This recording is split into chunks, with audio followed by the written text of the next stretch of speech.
representing people injured as a result of other people's negligence for over 50 years here in South Florida. If you get injured as a result of somebody else's negligence, it can be a car accident, it can be a slip and fall, medical malpractice, negligent security. If somebody else's negligence caused an injury to either you or one of your loved ones, give us a call.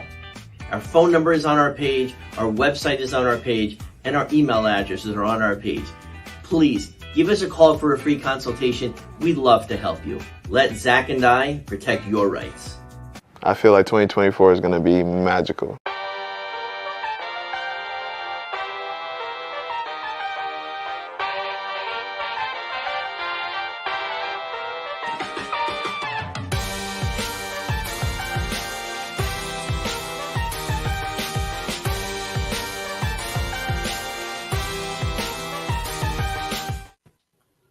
FOF Live, Fish on First, joining you as always before the start of every series. This live stream presented by Berger and Hicks. Get all their information across the bottom of the screen throughout our stream as we're here. I am 2 beers deep on this late night with the Fish on First people. I got Kevin Barral to my left. I got Isaac to his left, and 2 special guests joining us.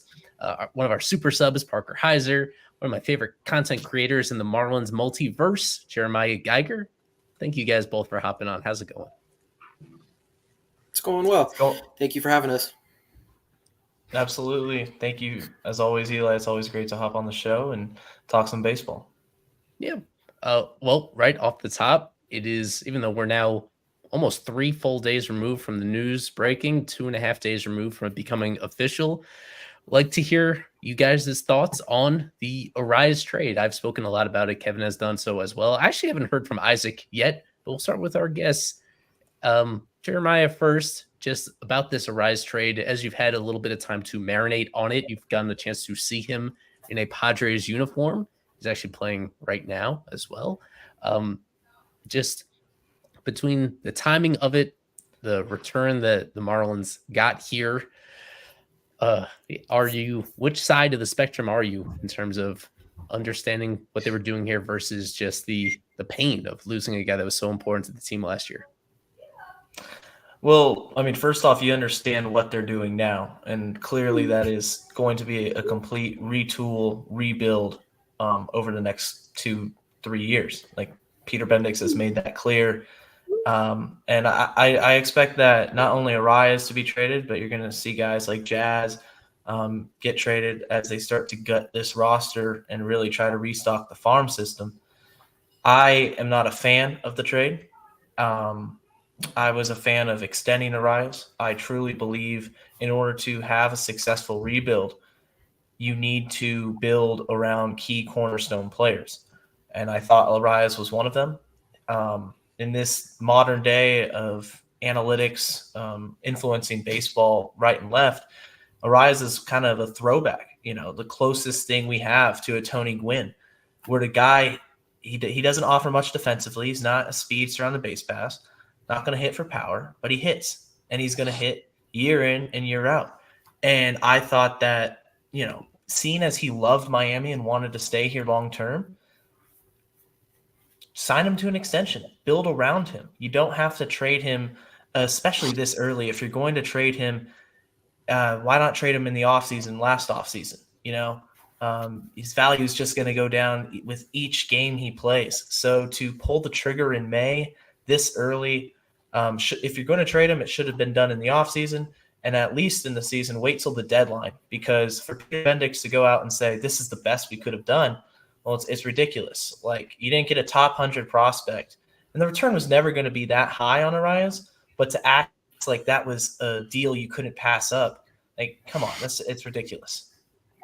Yeah, and I love the way that you position that. So Parker, like, on that aspect of what was the opportunities that no doubt that Bendix probably had to trade him during the offseason and get even more in return, but also understanding the kind of optics that would be in play right there. If as soon as he took over, that would be one of his big moves. Like, where are you on that in hindsight about them, like, I guess, half-heartedly going into this year, trying to field like a cohesive team, but then at the same time, it backfiring almost immediately, and then trading him so early on, and then getting what I think most of us agree is kind of a disappointing return. Would you rather they just pulled off the Band-Aid immediately in hindsight, or is it do you appreciate that they at least kept the most of the core together before things totally went to shit here?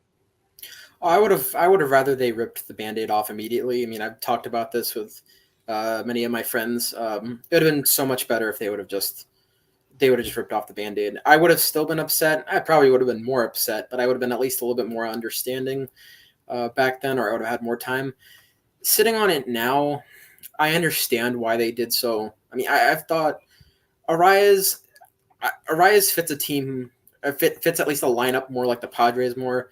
There's nobody that's really going to drive him in that much. Maybe Jazz, maybe Berger, but everybody else has just been slumping like terribly. I mean, we've had a few. Dela Cruz hasn't been terrible. Brujan looks like he's finally picking it up. I don't trust that much, but I understand why they did it. I just wish they would have done it earlier. And in terms of like the trade package, I'm getting really bad like Lewis Brinson vibes from this. I feel like I'm not saying that's what Dylan Head is going to be necessarily, or he's the same type of player. I'm just getting those kinds of flashbacks to where I'm going to be mentally scarred with this player because he's not going to do good enough for us. He's like, and he's got to be the good one for us because he's the main part of the package. Like Bendix said, he has the most potential. So I wish they would have done it earlier, but I understand why he did it. And for better or for worse, we're at the point we are now. Yeah. Anything you want to add, Isaac, that we haven't already touched on from Jeremiah and Parker? No, it's funny. Jeremiah and Parker are probably two of our best guests that we've had in a long time. I don't think there's anything I can add to what they've said. I agree for the most part that you have this offseason where you don't add to the major league team whatsoever. Let's be real, right? They added Tim Anderson, they added Christian Bethancourt, and we see how those guys have performed this year. So you sort of knew that this team was not going to compete in the NL East. This team was not going to compete for the wild card again. They sort of knew they were lucky last year. They knew the tough league and division they play in, and Bendix sort of knew that, right? And so instead of just pulling the Band-Aid off, like you guys said, they waited until May 3rd to pull off this trade. So no, I don't love the way this was handled. It just feels like that's always a recurring theme with this ball club, with this front office. Just things are just handled incorrectly. It goes back to the Yuri stuff, and it goes back to previous trades. They're just not handled like a veteran GM or president of baseball ops, in my humble opinion. Obviously, I'm not in the box. I'm here writing about them instead. But I just think that that's the case here, and it's just disappointing. Now, when it comes to the return, and it seems like he just went straight to the Padres. It seems like that was a team that showed interest in the offseason, and that was the first team he went to when things went south here. So did he go ask all other 29 teams what they thought of Arise? Did he? We don't know. I assume he did his due diligence and got the best package possible. So now when you look at the package he got, I want to ask him next time we do have a chance to speak with him, that Bendix that is, what is your philosophy when targeting prospects here? Are you going for quantity over quality? Are you going for guys with higher floor, higher ceilings? Because you're right, Parker, this does sort of smell like a Christian Yelich return in the sense that it's four top 10 guys-ish in that prospect ranking, and that none of them really have a really, really high floor. They all have ginormous question marks, especially Dylan Head. The other one is more of a fourth outfielder, and the other one, first baseman, outfielder, and then you have Go, who might help you be a depth relief piece for you. So there's just no stud in that package, and that's sort of what you'd want. I'm not trying to say that Arise would have secured you Ethan Salas or Jackson Merrill or anyone like that, and I do agree that he's going to age terribly, and I'm glad that they didn't extend him because that would have been at least $60-70 million, and I do not think Arise is that player. I really don't, and I think they did right in not valuing him too much, but I would have liked to see a two-man package of some higher-end prospects for someone that is as elite as Arise. And well, that's a perfect segue to Alex Carver, who is hopping in with us just in time. He has an article that we're about to put out about what exactly did the Marlins get for Luis Arise.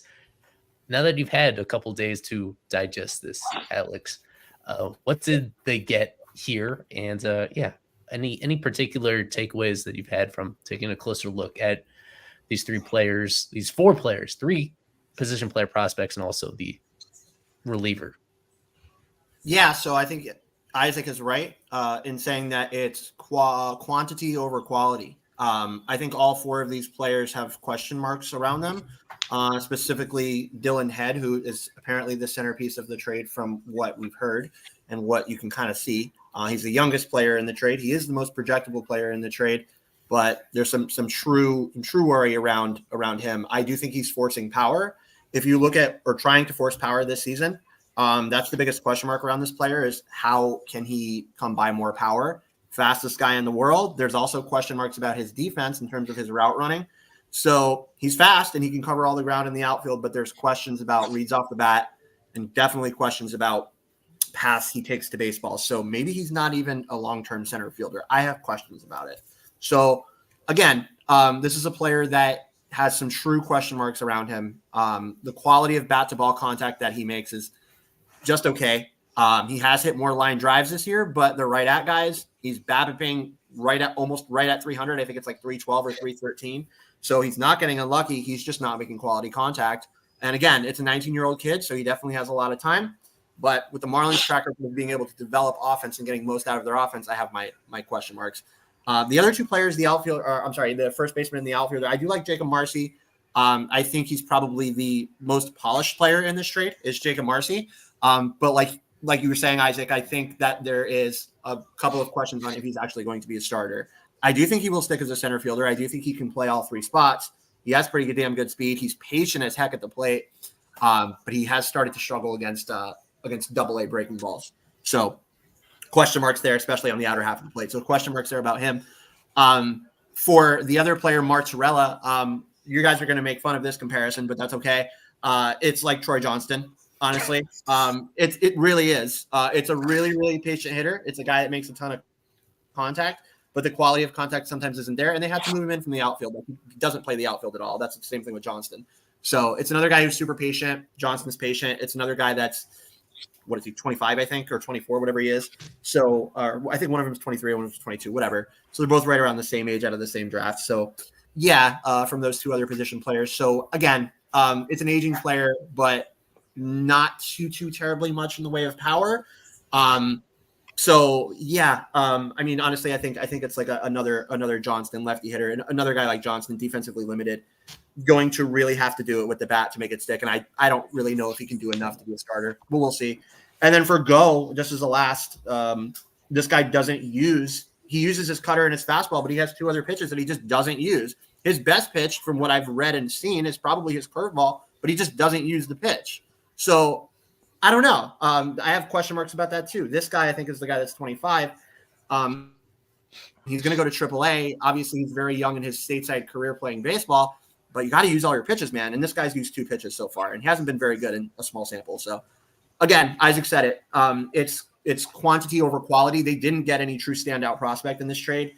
I don't think any of these guys are top 100. I don't think they should be either. Maybe Head is, but I don't think he really should be. So yeah, they didn't really get any star-studded prospect, and they probably could have gotten more if they did it sooner, or maybe if they did it at the deadline. So yeah, the timing of the trade is really, really, really confusing to me. And then to hear him say this was too good for us to walk away from. Wow.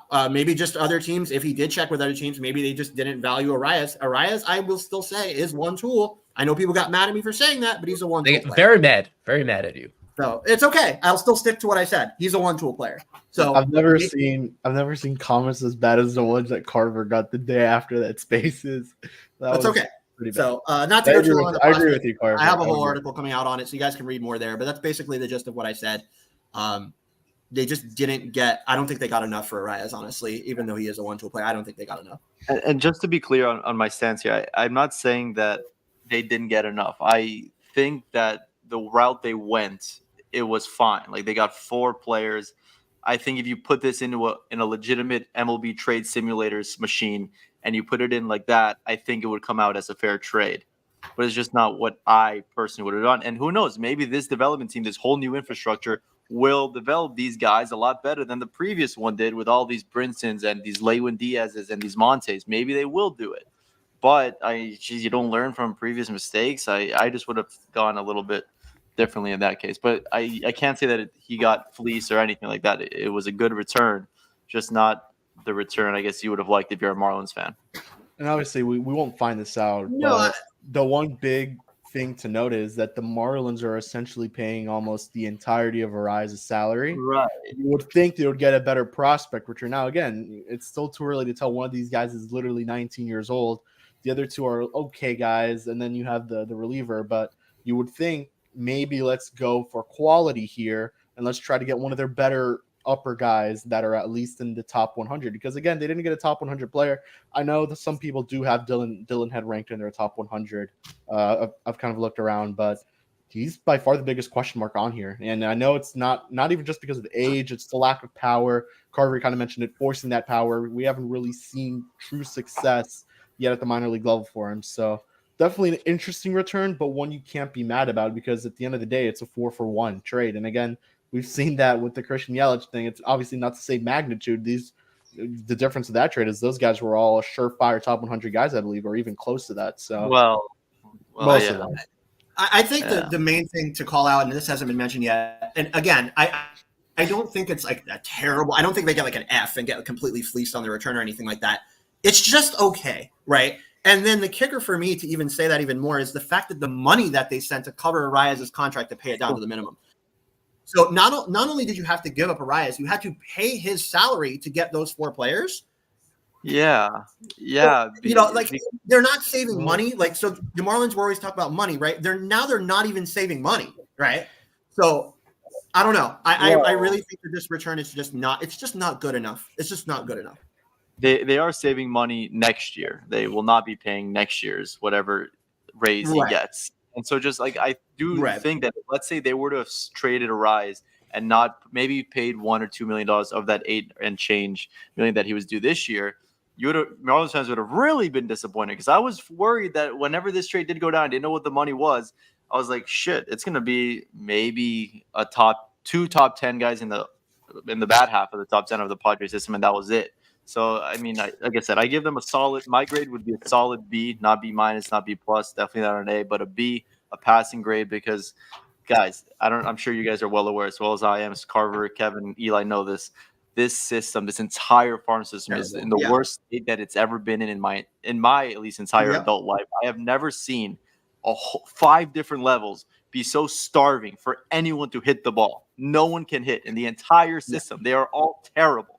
There's no one that they can call up right now and hit a ball. They needed to get in just some reinforcements here, and I'm glad they did. Yeah. But the thing is like you say, they can't hit right throughout the minors, and that's the biggest thing is hitting development.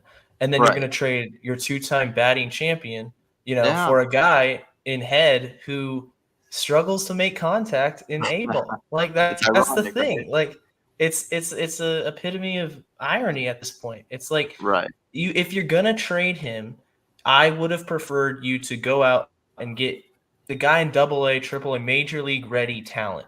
That's the big thing that I go for is somebody that's closer to the majors than a 19-year-old with contact issues, especially looking at the history of your trades and the history of poor hitting development. That's the biggest thing for me.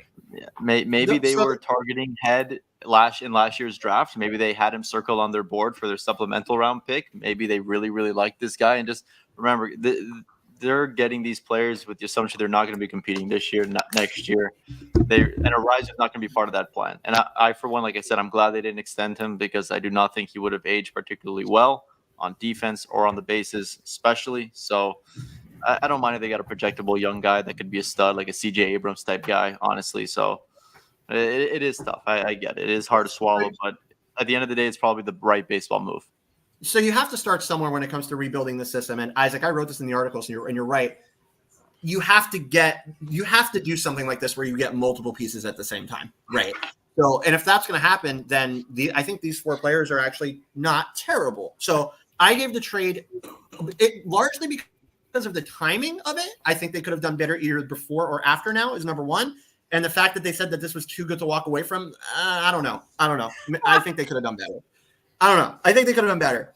So because of that fact and then the money included fact for this year, like you were saying, I gave it a C. I think it's a C. I think it's just okay. I think it's just average. It's not terrible. They didn't. I don't think that they got completely destroyed on the trade or anything like that. It's one player for 4. You start to build the system back up. You get a younger guy, and then you get 2 pretty polished bats. Jeremiah, you were saying that Head has not hit yet, and you're right. But I do think the other 2 guys can hit. I think Marcy and Martorella can both hit for sure. So, and then I think you just get a question mark in Go. Very good in Korea and KBO. Not using all his pitches. I think he's a true. It could be good, and it could be just nobody. So, I think that he's just a question mark. So you get projection in Head. You get 2 guys that are hitting right now and that have always hit and been very, very patient. And the 2 or Martorella and Marcy. And then you get just a wild card question mark and Go. So I think it's all over the place in terms of like how much these guys are going to contribute and what exactly they will do. And of course, that's up to player development to get the most out of them now. But there are definite tools in a lot of what you see in this return. So it's not terrible. It's just not as good as I thought it could have been. And the one thing to kind of finally mention, and I think this was known, but the Marlins are also paying this guy Go's salary too, and he has a 2-year deal, I believe it is, with a mutual option for that third. So they're paying about $10 million, I believe, give or take, or $8 million, along with I think his Go's contract is like $4.5 million, so about $14 million between both players. You kind of would have wished that it was more of a quality return over quantity. But again, Isaac mentioned that this farm system is horrible. There's no other way to put it. I think, and we're going to talk about this soon. Isaac, Carver, Eli, and I, we're going to finish up that top 30 or polish it because now there's a lot of changes to make. I would have to say 3 out of those 4 guys are going to be on our list. They're all going to be. I think they're all going to be in there. And not just on the list, very high up on the list. At least 2 out of 3. And that shows just where this system is right now. And Isaac's not wrong. And Carver and I, we could do a podcast on this. They have been horrible at every single level of the minor league system. They somehow are winning. They have been really bad. It's like we're talking about Paul Campbell's one of the better performers at AA. And that's how bad it is. Jesus. That's true. And yeah, I did want to note that the reviews of this trade have been all over the place from national and objective people, mainly because Arise's value is so, it deviates so much depending on what you value and what you pay attention to. So, for example, Devin brings up how Keith Law called it they made out like sharks in this deal, and that was largely because he's just low on Arise. He feels like Arise last year was the best he'll ever be by a big margin. That moving forward, not a particularly valuable overall player when you take everything into consideration. But yet, I mean, he was immensely valuable to that team last year, and he's somebody that is still in the theoretical prime of his career at 27 years old. So it is, there's a whole lot of ways to look at this. And I don't think there's ever going to be a clear agreement, but certainly among Marlins people that actually saw Arise on a daily basis last year, this was unpopular because of how clutch he was, how strong his intangibles were, how important he was to that entire team and that community. Really quickly, they did try to play some games in Oakland the past 3 days while everybody was actually focusing on the trade. I know Kevin watched at least one of these because he did write a recap about it. I don't know how allegedly there was 29,000 people at the Coliseum over the course of these 3 days. I think we talked about that before. We had like some conversation about whether the attendance at this series would be higher than the Marlins series. And it really was like right up there with what the Marlins usually draw for their games. But anyway, they lose the series 2 out of 3, including one of their most lopsided losses in recent memory. Anything that stuck out for you for this, Kevin, about how they tried to move forward without Arise in these 3 days, and they salvaged the final game at least? Yeah, it was so bad we didn't even get to see Mason Miller throw a pitch in this series. So that just kind of shows you, all you guys choosing him as the series MVP. I guess it's the middle game to look at. That was horrible. There's no. Why didn't he pitch on the first game? I remember, I might have fallen asleep, but why didn't he pitch game 1? They used another reliever, Eknes, I think it was his. Oh, this guy, the guy that got the save. Yeah. Yeah, because J.P. Sears worked really deep into the game, so I guess they were able to finish it off while saving him. Yeah, definitely an interesting first game. They had their chances. That was the Arise trade, so I don't think many people were watching, but Weathers could have done a little bit better, honestly, in my opinion. He was fine, but I just don't know why he's not throwing that sweeper a lot more. It's really helped him out. I think you should really go to it a little bit more. JP Sears, Eli mentioned, he was dominant. There's just another way to put it. This this is a weird game. I mean, this is literally Arise in the dugout watching these guys play for about 2 to 3 innings before he left to San Diego. And then a much needed win in that last one, the 12 runs. I believe that's the most they've scored this season, 14 hits. Great performance from Christian Betancourt. Nick Gordon had the home run. I believe Tim Anderson also had an RBI. Jazz had an RBI. I mean, I'm surprised they used 6 relievers. I think it was just more because they needed guys to pitch or just stay warm. So that's really just been it. And yeah, I mean, definitely a tough series that they should have taken. They really should have, but especially that first game. But again, at this point, wins and losses don't really matter. It's just about seeing the quality of production from certain guys. I think it's interesting to call out. Sorry, I think it's interesting to call out what they did with the leadoff spot. They had Jazz in there twice, and then they had Dane Myers leading off for one of the games. So it's like, I don't know. I think lineup creation without Arias is going to be interesting the rest of the year, especially in terms of what they do leading off. Parker was one of the few. He was the only one that had perfect predictions on this. I don't know if you're watching all 3 of these games intimately, but is there anything else that stood out from you that we haven't already touched on here from these 3 games? Oh yeah, I watched the first game, most of it. I was coming back from, I forget where. Second game, I was watching it in the middle of a Flanagan's with my friends. Shout out to the Caesar salad and Modelo. I mean, it was either between that or watching the Bruins game, which that would have been a lot better. But then Sunday game, I watched a good bit of. Shout out to Brent Rooker. I was really happy about that. 0.02. Win probability added between him and JP Sears. And I had Sears on my my fantasy team too, so he really cooked, even though my team was really bad this week. But anyways, I mean, that first loss was just kind of demoralizing because, Rise was gone. I didn't expect it. I remember looking at my phone. I'm like, what the hell? What happened? And then the Saturday game, I think I put a tweet out. I mean, not many people probably pay attention as much, but I will say that it was one of the worst losses I've seen the Marlins ever play. And I feel like we've had 5 or 6 of those this year. 2 of the Nationals games were really, really bad. One of the Pirates games, I think it was the first weather start. There was just a lot in the 7 to either nothing or 7-1 Yankees loss. That was really bad too. Everything, we've had a lot of those losses this year. And yeah, it was nice to bounce back on Sunday, especially for, thank you for the shout out on that tweet. It was especially, it was nice to win on Sunday, but in the end, like we're who we are. We suck. We're who everybody thought we were. Yeah, on pace for approximately 114 losses or so at this very moment. So it is, yeah. And I've watched a lot of the Oakland A's this year, so I was they're a solid team, but just shows you that they were in this same spot that the Marlins were last year. Once you go all the way to the bottom, it's nowhere to go but up.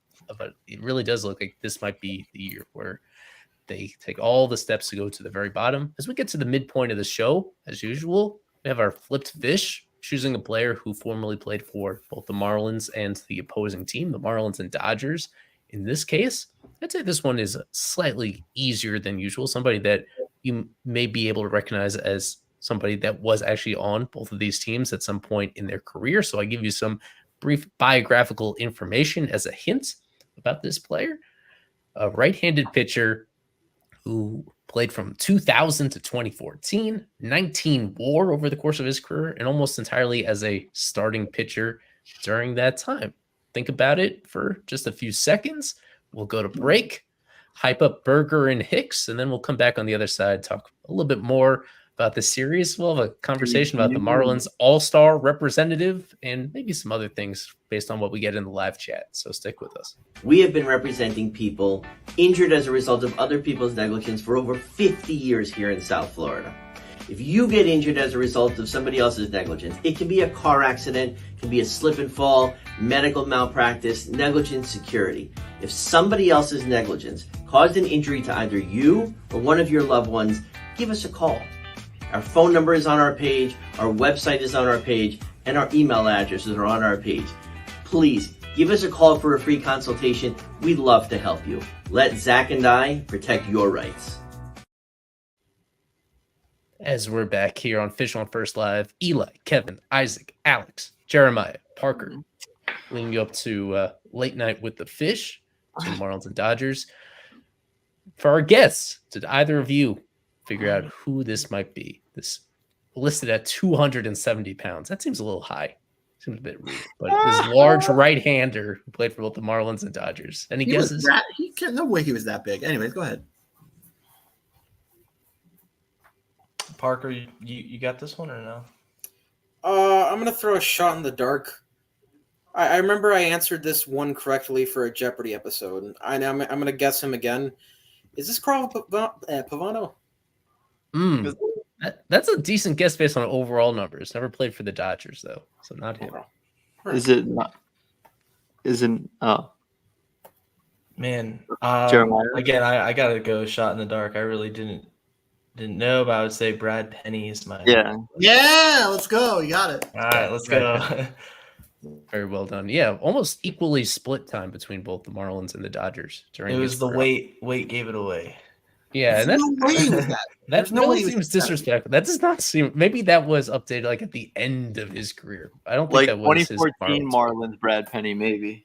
Yeah, Right. he sat around for Well, 2 because- years and then they updated his weight. Like, Because I remember he returned to the Marlins in that 2014 season for just the end of his career. Before getting into this series, you guys brought this topic right before we went on air about how Marlins let Jorge Soler leave via free agency, and now they have traded Luis Ariz. Those two were their all-star representatives last year. Their previous all-star representatives include Sandy Alcantara, who's out with injury. Somebody like Yuri Perez would have been pretty obvious pick entering the year if he was healthy, but he's certainly not going to be available as well. They have some other guys on this roster that are former all-stars, but statistically, there's basically nobody that really stands out outside of maybe a couple of the middle relievers in here. So even though this is a couple months away, they are at a very unusual starting point where there's not like a strong candidacy to me, at least on their roster. But starting with you, Kevin, who do you think is your tentative favorite to every team gets an all-star? For people that don't know, every team gets at least one, no matter what. Who do you think has the easiest path to be the Marlins rep this year? I guess Brian De La Cruz. I don't think there's many options, to be honest with you. It's very limited unless Jake Berger really gets it going here once he comes back from his injury. I guess it's gonna be Brian De La Cruz, unless I don't even know. I know we had the Joe Mantiply situation. I think that was 2019 or 2021. So maybe a middle reliever like that, like a Fauché. I don't know. I mean, it's very limited. So Jazz will get votes from the fans in the fan voting, but certainly not enough to win a starting spot. And from that, once that falls short, you'll need to get support from one of those other contingencies, mainly the actual National League coaches. What about you, Isaac? Where's your mind at? Man, if he didn't just get placed on the IL, honestly, Brian Hoeing had a pretty Let's damn good go! spot. Yeah. I think he leads the team in WAR, if I'm not mistaken. It's still Max Meyer. No. According to Baseball It's Reference, Hoeing now? Brian Hoeing is slightly ahead of Max Meyer. So I was going to say Calvin Fauché as well. Brian De La Cruz, Jazz Chisholm on the offensive side. Jake Berger, if he comes back raking for the next month and a half, 2 months. But this is worse than 2011 when Gabby Sanchez was sort of that, make-a-wish all-star. But this year it might be even a harder decision than that. Who was it in 2018? 2018, it was Sandy? JP Real Muto. It was very easy. Oh, okay, It that was an easy Yep. one. Real Yeah. Muto. 2019 was an awkward year. That was Sandy as It his was first full. Andy. And When he was walking like 5 guys per 9, they still made him the All-Star. yeah, so this is sorted by Baseball Reference WAR. Brian Hoeing there in the top spot as everybody expected. Max Meyer, who has not pitched in the big leagues in several weeks. Declan Cronin, who spent several weeks in AAA in between bullpen assignments. And there's Brian De La Cruz. And then look at that. Birch Smith is on the picture. I didn't want to say his name, but he's actually been pretty good for the most Birch part. Smith got a lot of hate when the Marlins squeezed him onto their opening day roster, and when his first couple outings went a little shaky. But shout out to Birch Smith for deserving that. Carver, anybody else top of mind that has to you the easiest path to get this honor? I mean, the only ones that I were going to say were Fauché and Hoeing that really have played like they deserve it. I guess I think it would be a more difficult path just because he wasn't here a lot. But if Rodri Munoz keeps pitching well, maybe he has an outside shot to do it.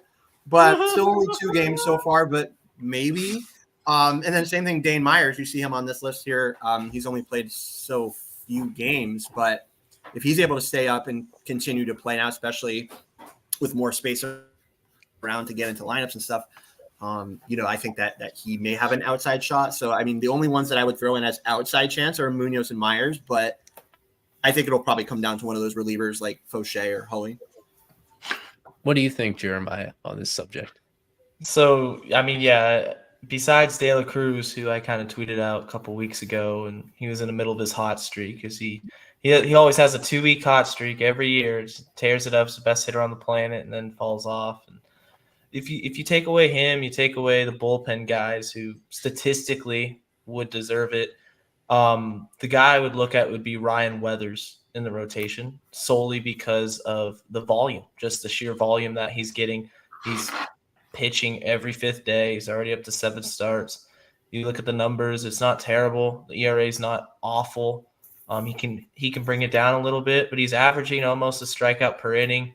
And I mean, let's be honest, when we look at the 2024 All-Star team and the representative for the Marlins, it's going to be, what numbers look good on a piece of paper? Relatively good, because that's really all it is. It's just got to be penciled in. So my prediction is Ryan Weathers. Hey, little outside shot. If he gets it, that'll get me my bold prediction point, so I'm not complaining. I was big on Weathers at the beginning of the year. Spring training. Yeah, I think we all were. Anything you want to add on this, Parker? I want to bring the 2 schools of thought. So we'll go with the obvious one, either De La Cruz, Cronin, Birch Smith, or even Hoeing. Those are probably, at the moment, the most deserving people from the Marlins team to make the All-Star game. Now, the second school of thought, I want to bring the fun hot take here. So I'm sure, I know y'all were asked the question about a certain Bleacher Nation article that came out the other day about Tanner Scott. And now I don't necessarily believe that'll happen. I don't. Let's go on the hypothetical that it happens very soon. What about if Anthony Maldonado becomes our closer?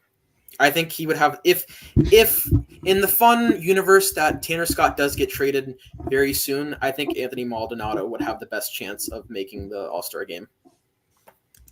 Carver's not against it. I know that. Yeah. Well, I haven't heard you guys mention this nearly enough, but coincidentally, tonight is the return of Jake Berger from the IL. Even though he missed several weeks, we're still early enough in the year to make up for lost time. He accrued a bunch of RBIs early in the year. He'll actually be somebody that you can squeeze in at either first base or third base because he's played both of those positions quite a bit and will continue to do so.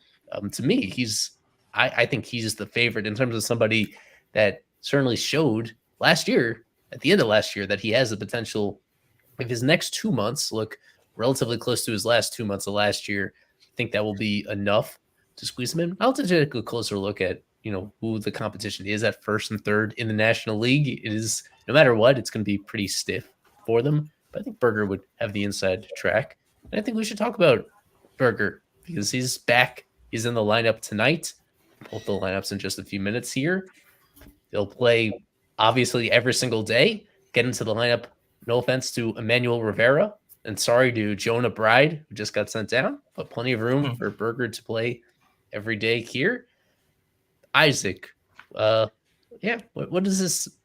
What is the significance of his return? Where unfortunately it feels like it's obviously too little, too late to turn around their competitive hopes. But what are you? How excited are you to actually see him back in the heart of this lineup on a daily basis? As someone that's going to be, covering this team for a long time, I hope it's great to see him back because I think he's the one guy. It's not a Rise, it's not Luzardo, it's not Jazz. I think he's the one guy that they do end up holding on to. You guys mentioned how many years of control this young man has. As Eli mentioned, he just drove in so many runs so early for this ball club. The exit velocities were off the charts as they've been for most of his career, but he was just hitting the ball so hard so often, which is just great to see. And yeah, like you said, no offense to Emmanuel Rivera, but I'm going to be very happy to see this guy take some at bats and hit third for this ball club because boy, this offense was quite anemic. And yeah, like I said, I think he's the one guy to really root for, to be with this team for a long time. I think he's somebody who could maybe take a page out of the Braves playbook and offer a really team friendly early deal to stay here for a little bit. I think he's the guy. He's so likable. Congratulations to him and his wife, by the way. They're announcing the arrival of his new offspring, which comes, I guess, I don't know how many months. But yeah, I think he's the man. He's got to be the most likable guy in the league, to be honest. But yes, it's going to be great to see some legitimate power aside from Jesus Sanchez and maybe Jazz. There's just no legit power, and he's that man. He's a bad man, and he's gonna give Walker Buehler a rude awakening today. I can only hope. For anybody that's not familiar, he already has a baby boy, and now coming this fall, a baby daughter as well joining them. So yeah, congratulations to both of them, to Ashlyn and to Jake Berger on the incoming addition to their family right here. Yeah, anything else on Berger we want to touch on, guys? What's our confidence level in him being the version of himself that he was the last 2 months of the season versus who he's been overall in his career, where he had occasionally some strikeout issues, some on-base issues. Yeah, well, what are the realistic expectations for him moving forward? Pretty high. I mean, he kind of showed it at the start of the season that he could translate that success. The strikeout rate pretty low for the most part. I think it was like 15%. So definitely where you want it to be. And obviously just hitting more for contact. You like the power aspect of things. He already has, I think, 3 homers on the season. Then I kind of like what Isaac mentioned, if there's one guy, it's him who you kind of rely on here to kind of produce those runs, generate runs in the middle of the order. He's hitting third tonight, but there's reason that you could put him in the middle there, and he'll definitely be a big help. Right now the strikeout percentage is at 20, but I mean better than his career norms, which have been like 30, 25, 29. So yeah, they need him. I would like to see more at first base. Gives Josh Bell a little more flexibility there to kind of rest up a couple days and maybe get off his feet, DH a little bit more now with Berger back. And yeah, I guess Rivera also is going to get some more time at third base, giving Berger time at first. So we'll see. Definitely big guy to have back, especially for this tough stretch coming up. You have the Dodgers for 3 day off, then you have arguably one of the best teams in baseball, and the Phillies for 3 games. So even without Trey Turner, they've been great. So definitely need him. Yeah, it's just I like Jake Berger, by the way. So I want to make that clear that I like this player. But oh boy, there's just so little room for error with a player like this, right? Like if he doesn't hit 30 home runs, he's not of positive value to your team, pretty much, because he's going to strike out a lot. He's not going to post on-base numbers, and he's not going to play defense, right? So there's so little room for error that if this guy doesn't put out, I would say 30-plus home runs when he's playing at a very pitcher-friendly ballpark, I don't think he's of positive value to your team, or maybe barely at replacement level if he's not hitting that many home runs. And that's really hard to see. So he's going to have to hit, like I said, 30-plus home runs to have a positive impact on the Marlins. On this team, he's been out, like you just said. He was injured for a little while. There's no lineup protection for him whatsoever, or very, very little, especially now with Araya is gone. I don't think that he gets there this year. I think you're probably looking more at like the 20 to 25 range for home runs for Jake Berger. And if he's not walking, I mean, last year he had like a 5%, 6% walk rate. If he's not walking, if he's striking out as often as he does, and he's not playing defense, it's hard to say that this is going to be an all-star caliber player or a guy that can contribute positively in the frame of WAR, and stuff like that. So very little room for error. I hope that he comes back and starts mashing baseballs because that's what he's good at. That's his main tool. Hopefully he does it, but I don't know. If I'm betting today on it, I don't think that he's going to get to that plateau, and I don't think he's going to be that much of positive value to the Marlins this year. But we'll see. Well, he doesn't need to hit 20. He doesn't need to hit 30 home runs. Look what he did when he got to Miami. He was hitting over 300. He showed a lot of power, and obviously 9 home runs, maybe not what you expected from a Burger. In that short sample size, it's great. But dude, I think 15 to 25 homers is more than fine for someone like a Jake Burger.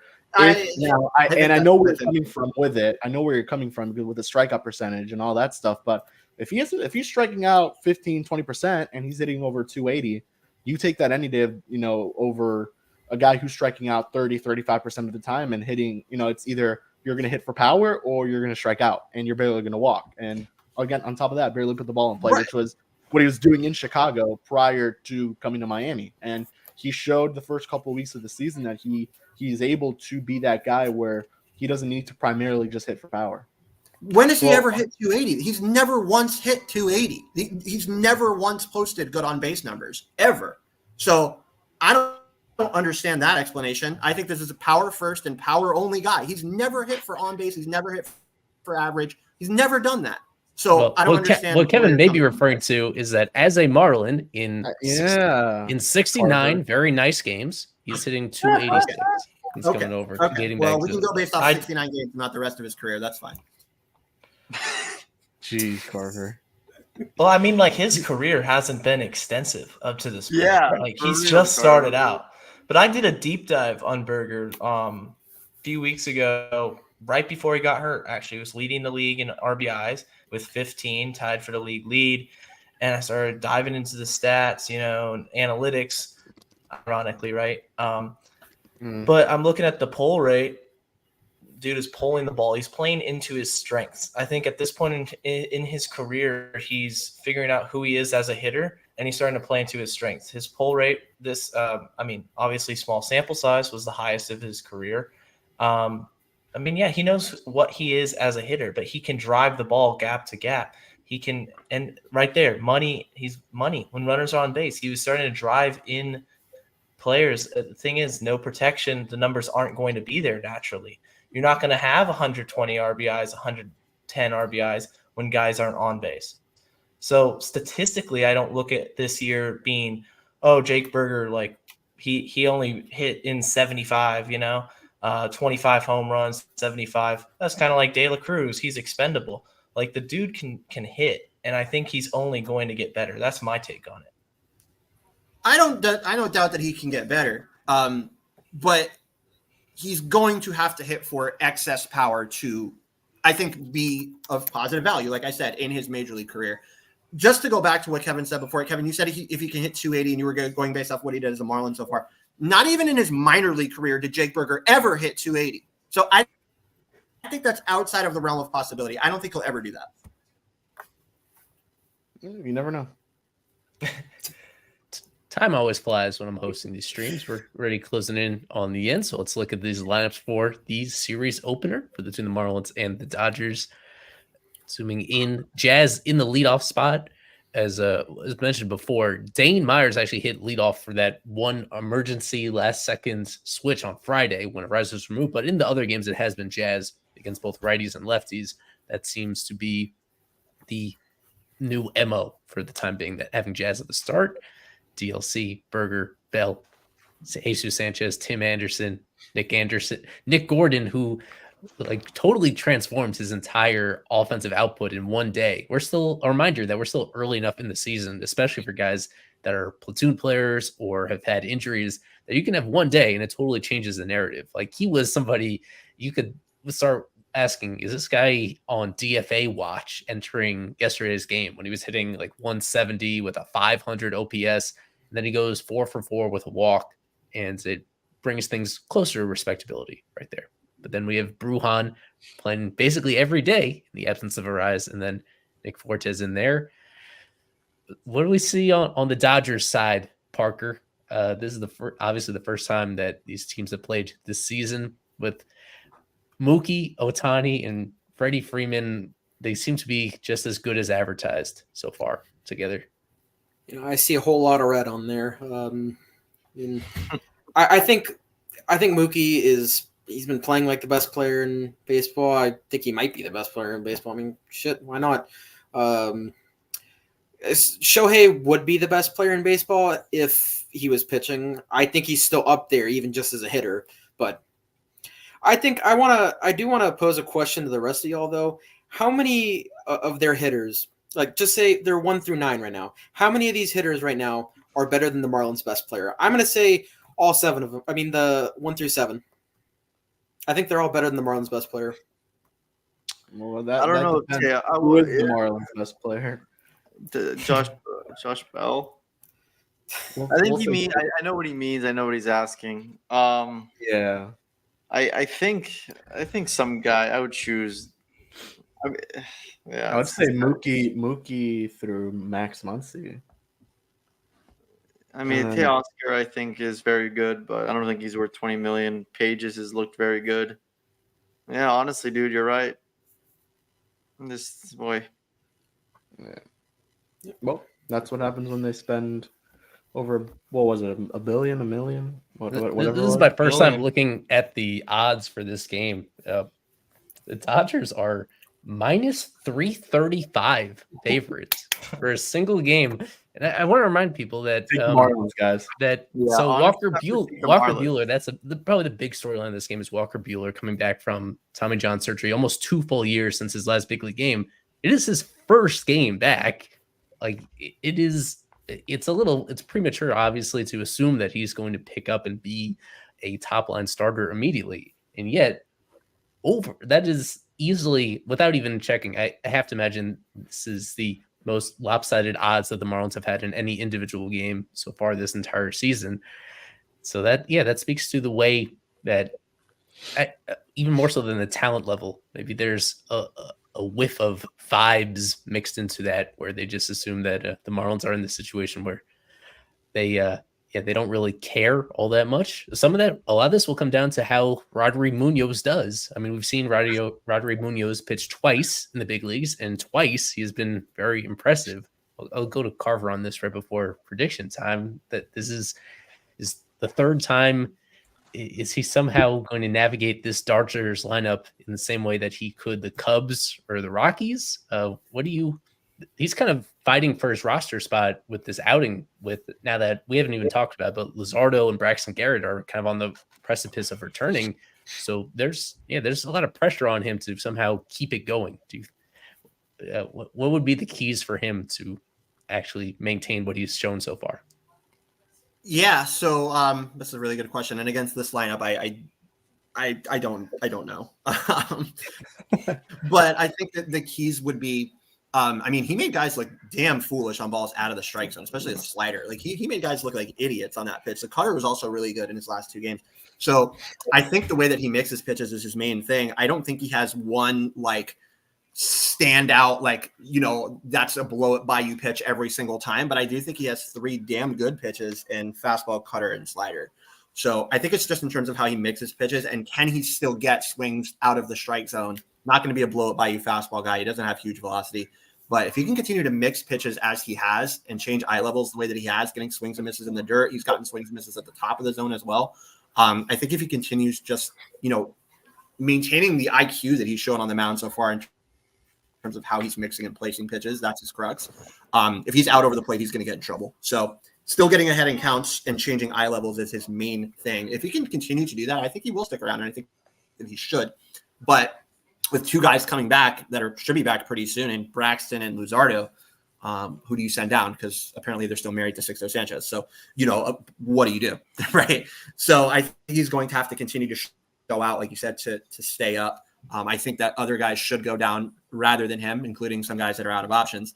But we'll see. I think if he makes a statement tonight, it's going to be pretty damn hard to send him down, even no matter who's coming back. If he does really well tonight, say he gets a quality start tonight against this lineup, I don't think it's possible that you send the guy down. If he does that, holy shit. That's all I'll say. Marlins are going to win. Marlins are plus 260. I put $20. Let's do it. They're making us all feel really good about this game. Wait, well, let's hop right into prediction time as we head into this 3-game set, the 12th series of the year. We keep track of these predictions throughout the season, both our staffers and our super subs, including Parker, who goes by the pseudonym Baby Seal on this, is in a tie for first place with Michael Cronin and with Daniel Rodriguez on here. I picked up a couple points this past series as well to kind of bring myself into the conversation. The full leaderboard is on our site. For people to compete with us on this all season long, just become a super sub. fishonfirst.com/subscriptions for as little as $4 a month to get in on that. We have so far. I think without further ado, let me just make sure that I got background set up. Want to have my dramatic music in place as well, and then we'll get right to it. Picking how many games the Marlins are going to win in the series, who is going to be the series MVP is determined by win probability added, and I'm going to actually start with myself on this one because I never start with myself. Narcissist. and I already came prepared right there. So yeah, we have it queued up. Here we go. Prediction time: Marlins and Dodgers. I have the Dodgers winning the series. Duh. I think everybody else is going to as well. 2 out of 3 for the Dodgers winning this particular series. I'll give the MVP to Will Smith, one of the best catchers, maybe the best catcher in baseball at this moment, and I think he'll have a very productive series at the plate. So now I'll go to Kevin Barral right here. Go ahead. I'm going to take Dodgers sweep, but Dodgers sweep, and I'm going to go with Freddie Freeman as my series MVP. Wouldn't be shocked if the Marlins take one at least, and probably tonight. Okay. Alex Carver, your prediction, sir. I'll also go Dodgers 2 out of 3. I'll just keep it short and sweet. Go Mookie Betts. That's the MVP. Isaac Azut. Damn. I will say that the Marlins also lose 2 out of 3. And the best, Mookie Betts has a 1,200 OPS in his career against the Miami Marlins. He will be the MVP. Parker Heiser, let's hear from you at the top of the leaderboard. So I'm gonna agree with Kevin here. I'm gonna go with a Dodgers sweep 3-0. I haven't picked a single pitcher to win MVP at all this year, and that changes this series. I'm gonna go with Yoshinobu Yamamoto to win the series MVP. I think he's gonna kill us. Take us home, Jeremiah. The Marlins should have 0 All-Stars in 2024, and that's how many wins they're going to have after this series. Dodgers sweep 3-0. Wait, who's your MVP? Oh, man. What do you say, Fabian Lopez? Roderick Munoz? Is that Roderick Munoz? Luke Williams, my boy. All right, am I muted? No. Now you're good. Okay. Freddie Freeman's the MVP, notorious fish killer. Gonna keep killing. Yeah, no, that's a pretty safe one right there. Yeah, so we'll see. These things could surprise us potentially, but yeah, a pretty steep climb under all the circumstances. Finishing finally a much needed off day on the other side of this series. We'll have you covered though. We'll stay up late, or at least some of us will stay up late to actually watch this and see how it's going. Eli, Kevin, Isaac, Alex Carver, Jeremiah, and Parker, thank you guys for joining us as well right here. We do these streams before every single series all season long. So yeah, stick with us the rest of our coverage on fishonfirst.com. And without further ado, get you out of here. Enjoy the game or enjoy doing anything else besides this game. I don't blame you. But either way, thanks a lot for your support and for tuning in. Go Fish.